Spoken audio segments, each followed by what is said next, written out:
Apakah Anda sering terbangun berulang kali hanya untuk ke toilet di malam hari? Jam 2, jam 3, bahkan jam 4 dini hari. Tidur rusak, badan lemas, pagi terasa seperti siksaan. Itulah nokturia, musuh diam-diam yang merampas tenaga, merusak ingatan, dan bisa menjatuhkan Anda di lantai gelap. Jangan anggap sepele. Banyak orang tua patah tulang pinggul karena jatuh saat menuju kamar kecil. Ada yang kehilangan daya ingat, ada yang jantungnya melemah karena dipaksa terbangun berkali-kali. Nokturia bukan bagian normal dari penuaan, tapi alarm bahaya dari tubuh. Saya Dr. Budi Hartono, 30 tahun menangani pasien ginjal dan saluran kemih. Dan saya ingin katakan, keadaan ini bisa diperbaiki. Malam yang tenang bisa kembali, asalkan Anda tahu cara yang tepat. Dalam video ini, saya akan membagikan 7 solusi praktis yang bisa langsung Anda terapkan di rumah. Di akhir, saya akan ungkap satu rahasia khusus yang telah membantu banyak pasien tidur 7 jam penuh tanpa terganggu.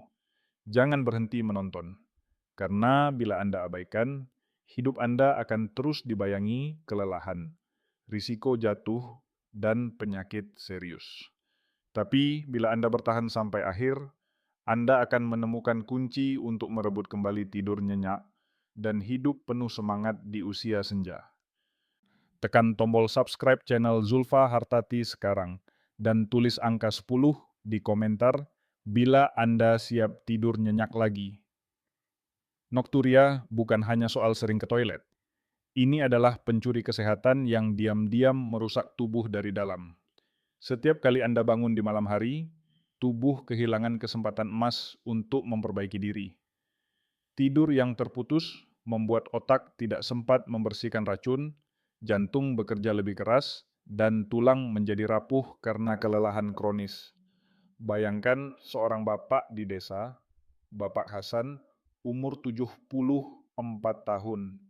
Ia dulu senang mengukir kayu, tapi karena tiap malam harus bangun 3 sampai 4 kali ke kamar kecil, tidurnya hancur. Akibatnya tangannya gemetar, tidak kuat lagi memegang pisau ukir. Setelah ia mengikuti metode sederhana yang akan saya bagikan nanti, dalam 2 minggu ia bisa tidur lebih lama. Tangannya kembali stabil, dan ia kembali ke bengkel kecilnya. Bahaya nokturia tidak berhenti di situ.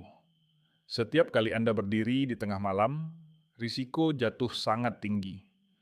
Banyak orang tua terpeleset di lantai atau menabrak kursi.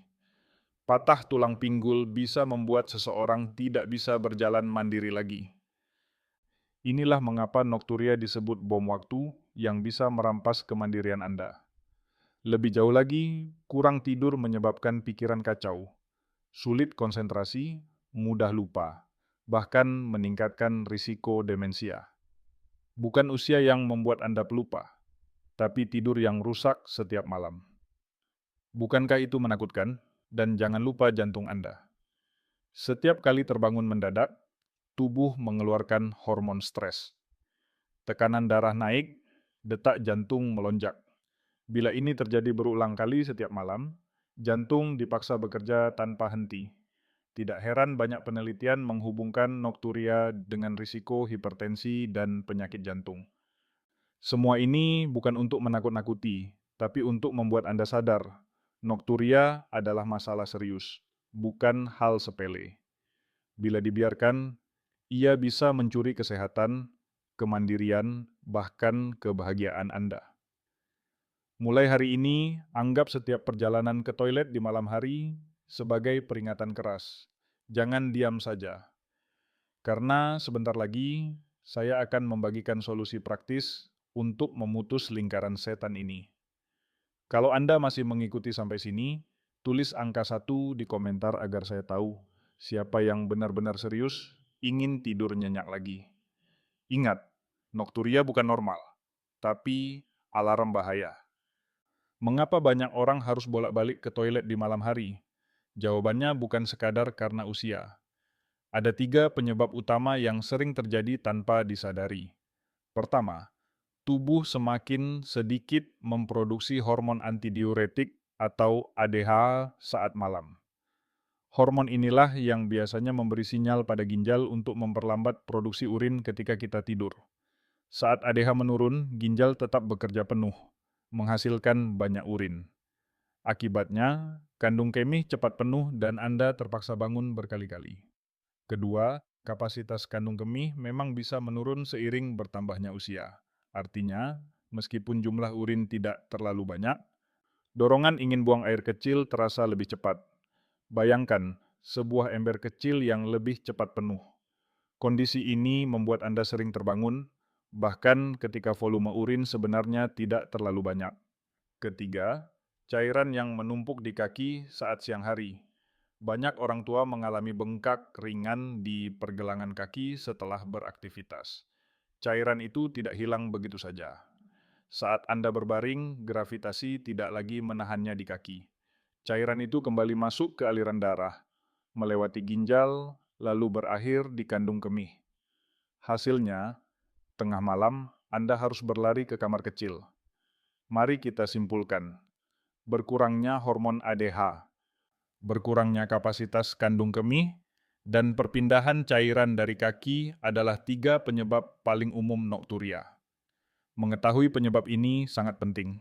Tanpa memahaminya, kita hanya bisa menebak-nebak dan sering salah mengatasi. Saya ingin Anda berhenti menyalahkan usia, karena jelas penyebabnya ada pada perubahan pola tubuh dan cara kita mengelola cairan. Dengan memahami akar masalah ini, kita bisa menyiapkan strategi cerdas untuk mengurangi nokturia dan mengembalikan tidur nyenyak Anda. Kalau Anda paham sampai di sini, tulis angka 2 di kolom komentar. Saya ingin tahu siapa saja yang benar-benar mengikuti langkah demi langkah ini. Ingat, bukan usia yang membuat Anda sering ke toilet malam hari, tapi pola cairan yang tidak terkontrol. Banyak orang dengan niat baik justru melakukan kesalahan yang membuat nokturia semakin parah. Mari kita luruskan 3 mitos paling umum yang harus segera ditinggalkan. Kesalahan pertama, minum sedikit di siang hari supaya tidak sering ke toilet malam. Logikanya tampak benar. Kalau cairan masuk sedikit, urin pun sedikit. Tapi tubuh tidak sesederhana itu. Saat Anda kurang minum, urin menjadi sangat pekat, seperti air sungai yang kotor. Cairan pekat ini mengiritasi dinding kandung kemih, membuatnya cepat merasa penuh. Akhirnya, Anda malah lebih sering bangun malam. Bukankah ini justru berlawanan dengan tujuan Anda? Kesalahan kedua, menyalahkan kandung kemih kecil. Banyak orang berkata, "Saya memang sudah dari dulu begini." Faktanya, sebagian besar kasus nokturia pada usia lanjut bukan karena ukuran kandung kemih, melainkan karena ginjal tetap memproduksi urin di malam hari. Jika pabrik terus bekerja, seberapa besar tangki pun akan penuh. Jadi berhentilah merasa ini bawaan lahir. Anda masih bisa memperbaikinya. Kesalahan ketiga, minum alkohol sebelum tidur dengan alasan bisa lebih rileks. Anggur, bir, atau arak memang membuat Anda cepat mengantuk, tapi kualitas tidur justru rusak. Alkohol adalah diuretik kuat yang mendorong produksi urin. Lebih buruk lagi, alkohol menekan hormon ADH yang seharusnya mengurangi produksi urin saat malam. Jadi, minum alkohol sebelum tidur sama saja dengan mengundang nokturia. 3 kesalahan ini sangat sering dilakukan, bahkan dianggap normal. Padahal justru inilah yang membuat banyak orang terjebak dalam lingkaran lelah, sakit, dan kehilangan semangat. Mulai hari ini, hentikan kebiasaan itu. Kalau Anda setuju bahwa 3 kesalahan ini harus dihindari, tulis angka 3 di komentar.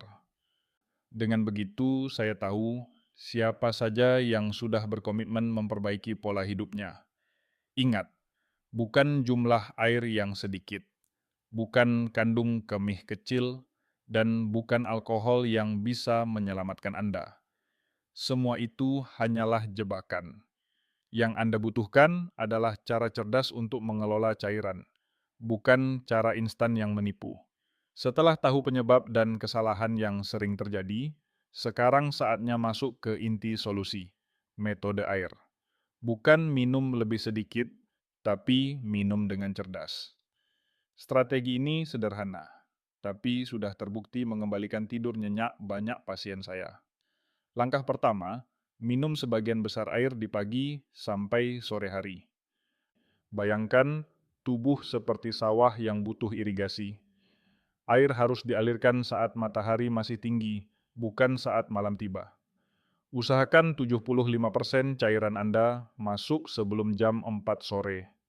Mulailah pagi dengan 1 atau 2 gelas air. Tambahkan segelas saat makan siang. Dengan cara ini, ginjal bekerja di siang hari, bukan di malam. Langkah kedua, kurangi bertahap setelah jam 4 sore. Jangan berhenti mendadak, cukup kurangi porsinya. Saat makan malam, cukup beberapa teguk untuk membantu menelan makanan. Ingat, jangan membanjiri tubuh Anda di saat seharusnya bersiap tidur. Langkah ketiga, zona suci 2 jam sebelum tidur. Jika Anda tidur jam 10 malam, maka sejak jam 8 jangan minum apapun. Inilah kunci emas. Dengan begitu, ginjal punya waktu cukup untuk memproses cairan terakhir sebelum Anda memejamkan mata. Langkah keempat, air dengan elektrolit alami di pagi hari.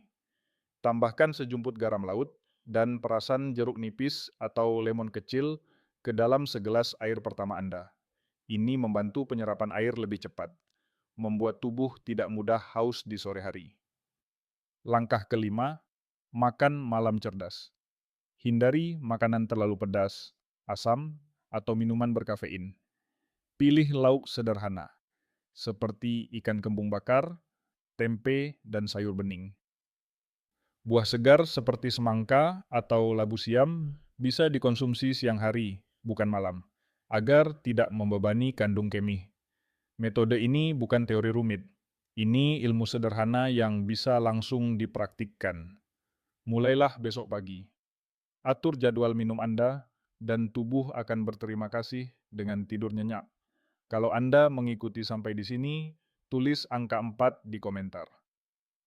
Saya ingin tahu siapa yang benar-benar siap mencoba metode air.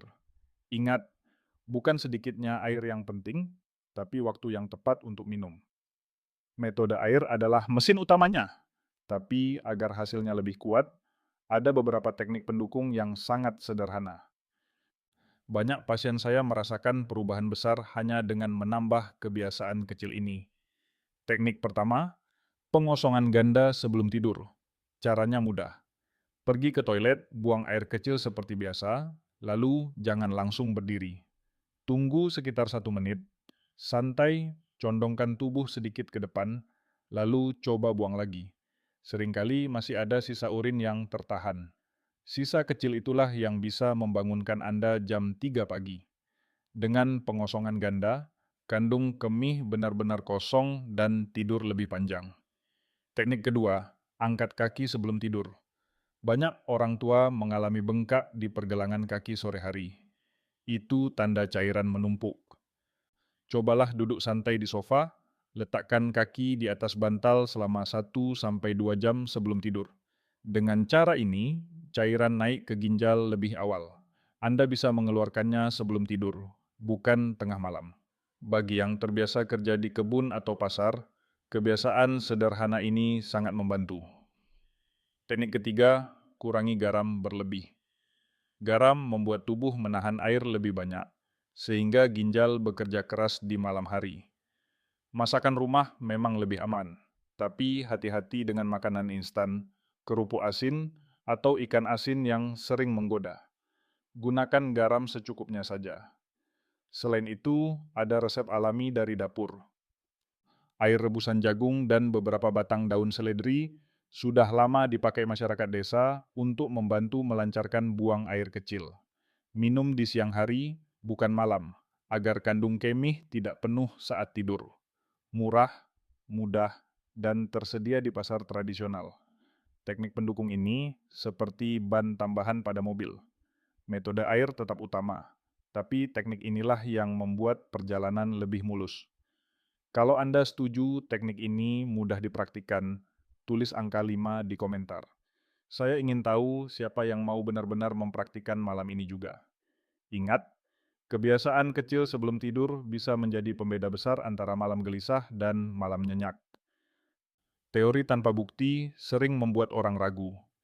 Karena itu, izinkan saya membagikan kisah nyata yang bisa memberi semangat. Ada seorang ibu bernama Ibu Sri, berusia 69 tahun. Ia adalah perawat pensiunan yang terbiasa merawat orang lain. Namun beberapa tahun terakhir, justru dirinya yang tersiksa. Hampir setiap malam ia bangun 3 sampai 4 kali untuk ke toilet. Suatu malam, dalam keadaan gelap dan terburu-buru, ia terpeleset dan jatuh. Pinggulnya patah, dan sejak itu ia harus memakai tongkat. Ia merasa kehilangan kemandirian yang selama ini ia banggakan. Setelah berkonsultasi, ia mulai mencoba metode air yang kita bahas tadi, ditambah teknik pendukung seperti pengosongan ganda dan mengangkat kaki sebelum tidur. Hasilnya mengejutkan. Dalam 2 minggu, frekuensi bangun malamnya berkurang drastis. Dari 4 kali, turun menjadi hanya 1 kali. Setelah 3 minggu, ia bisa tidur 6 sampai 7 jam penuh tanpa gangguan. Perubahan ini bukan hanya soal tidur. Pagi harinya ia merasa lebih segar, semangat kembali. Ia mulai berkebun kecil di halaman rumahnya, menanam cabai dan kangkung. Ia kembali tersenyum, bahkan berkata pada saya, "Dokter, saya merasa hidup lagi. Saya bisa mengurus diri sendiri tanpa bergantung pada anak-anak." Kisah ini bukan dongeng, banyak pasien lain juga merasakan manfaat yang sama. Nokturia tidak harus menjadi kutukan di usia tua. Dengan langkah sederhana, kualitas hidup bisa kembali. Sekarang saya ingin Anda membayangkan diri sendiri. Bagaimana rasanya bila malam ini Anda tidur nyenyak tanpa terbangun berkali-kali? Bagaimana rasanya bangun pagi dengan badan segar, pikiran jernih, dan hati gembira? Semua itu mungkin, asalkan Anda mulai mempraktikkan apa yang sudah kita bahas. Kalau Anda percaya, perubahan itu mungkin, tulis angka 6 di komentar. Itu tanda bahwa Anda siap melangkah menuju hidup baru yang lebih tenang. Ingat, tidur nyenyak bukan kemewahan. Tidur nyenyak adalah hak Anda. Semua yang sudah Anda dengar sampai di sini tidak ada gunanya jika hanya berhenti sebagai pengetahuan. Nokturia tidak akan hilang dengan sendirinya. Ia hanya akan semakin parah bila Anda tidak mengambil langkah. Karena itu, saatnya bertindak sekarang. Mari kita ingat kembali. Anda sudah tahu bahayanya nokturia. Anda sudah paham penyebab utamanya. Anda juga sudah tahu kesalahan besar yang harus dihindari. Lalu kita bahas metode air dengan 5 langkah praktis, ditambah teknik pendukung sederhana. Anda bahkan mendengar kisah nyata pasien yang berhasil kembali tidur nyenyak. Semua ini sudah cukup menjadi alasan kuat untuk mulai berubah. Jangan tunggu besok lusa. Jangan menunggu sampai jatuh di kamar mandi atau kehilangan ingatan karena kurang tidur. Mulailah malam ini dengan teknik pengosongan ganda. Mulailah besok pagi dengan segelas air hangat yang ditambah sedikit garam laut dan perasan jeruk nipis. Lanjutkan dengan mengatur jadwal minum, mengurangi garam, serta memilih makan malam yang ringan. Bayangkan, jika Anda konsisten hanya 1 minggu saja, tubuh akan memberi sinyal positif. Tidur lebih panjang, bangun lebih segar, semangat kembali. Dalam sebulan, hidup Anda bisa berubah. Bayangkan Anda bisa bermain dengan cucu tanpa rasa lelah, bercocok tanam di kebun tanpa pusing, bahkan berjalan ke pasar dengan langkah ringan.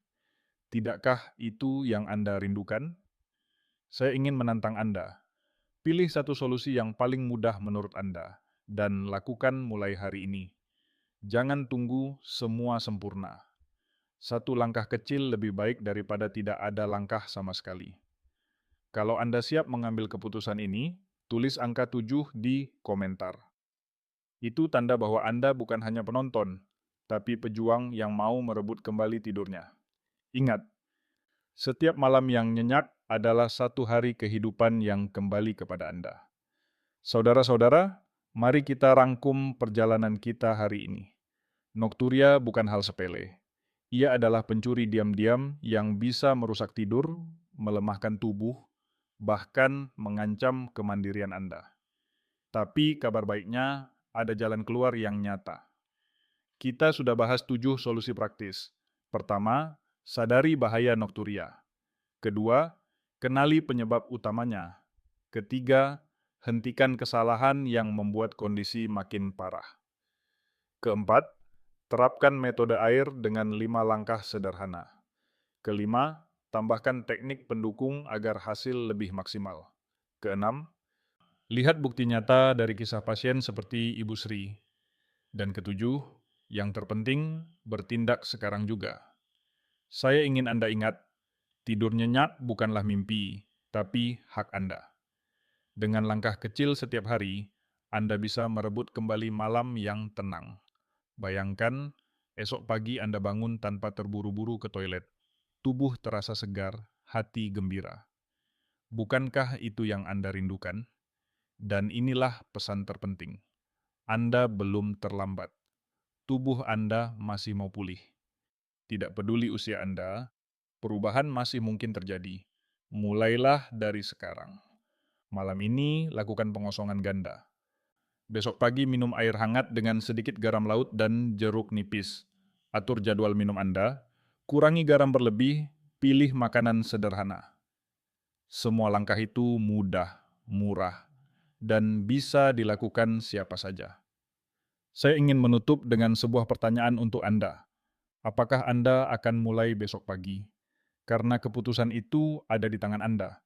Kalau video ini bermanfaat, tekan tombol like agar semakin banyak orang terbantu. Jangan lupa subscribe channel Zulfa Hartati supaya Anda tidak ketinggalan rahasia kesehatan berikutnya. Tulis angka 10 di komentar bila Anda bertekad tidur nyenyak lagi.